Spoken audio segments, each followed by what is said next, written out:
No matter how old your dog is, you can teach him to sit. Start by holding a bite-sized treat just a bit in front of his eyes, slightly over his head. If you hold your hand too high, your dog will jump up. If it's too low, he won't sit. Bring your hand above his eyes and back over his head. When the dog looks up at the treat, he should sit. At the moment your dog sits, say sit, Sit. to associate the word sit with the behavior of sitting. While he's sitting, reward him with a treat and praise him with gentle petting so he doesn't immediately jump up. If your dog is very excitable, you may only want to praise verbally, such as saying good or good dog in a pleasant tone of voice. Good girl. Rewarding means giving the dog a treat for a correct response while he's still in position. For example, if your dog gets up after he sits and then you give him a treat, you're rewarding his getting up.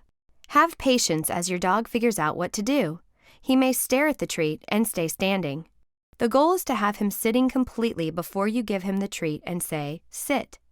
If he just doesn't seem to get it, place him back in a standing position and try again.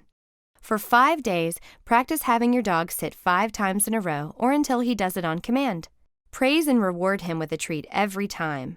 When your dog knows what sit means, Sit. but still using your hand as a guide, you can start teaching him to obey your command without a treat. When he sits, praise and give him a treat every other time. After that, you can randomly reward him when he sits on command. Sit. Eventually, you want your dog to sit just on voice command. Good girl.